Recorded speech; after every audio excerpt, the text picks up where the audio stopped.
I felt like I was in a jail because I knew that I wanted to be in a space that was safe, but I was imprisoned in this uncomfortable environment. It was like concrete and a few windows. So not only was it physically imprisoning, it was mentally imprisoning. How am I going to get out of here? That's really what I was thinking instead of listening to what the doctor said. I was thinking, how am I going to get out of here? I even remember going to the doctor asking if I had a wife or if I had children and things like that. And it was like, I've been coming to you for months and you didn't know that, or you didn't even ask or take the time to get to know who I was. But just hearing those questions of how's your wife dealing with this, or how are your parents dealing with this, you don't get to know that. And so the doctor didn't get to know who I was as a person outside of just, oh, this is patient, whatever my unique identifier was. So I was just a unique identifier for him. You may misgender a person. You may call them by or call them a different pronoun or something like that. People fall out of care all the time, and sometimes what we don't realize is when we don't have that relationship with our provider, that could be the reason why people fall out of care. They may feel neglected as a human being because the provider doesn't get to know that person.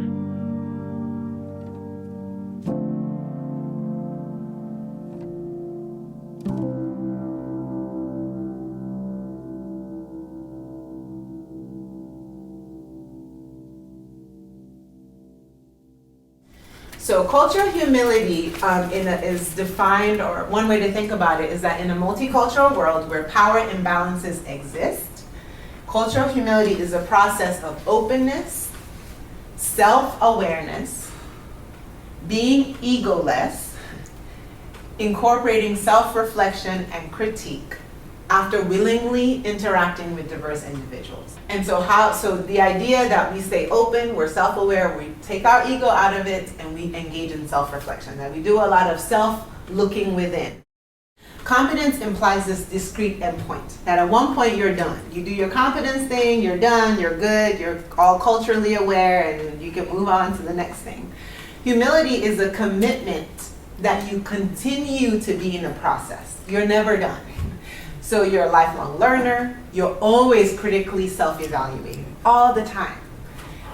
You're recognizing and challenging power imbalances. So it's not enough to just say, well, I'm a provider, you're a patient, I realize there's a power difference, but how do you challenge that, right? And sometimes by having the patient share what they want first, rather than you putting your agenda, that is a way to challenge the power imbalance, right? Because they get to decide what that visit that big looks like. It doesn't matter if you know that their viral load is this and they need to do that. That doesn't matter, because if you want to challenge power, then you have to give space so that power can be shared. And so it's recognizing and challenging it. We're doing patient-focused interviewing and care strategies. That kind of drives some of that, where you're putting the onus on the patient to tell you what's important to them.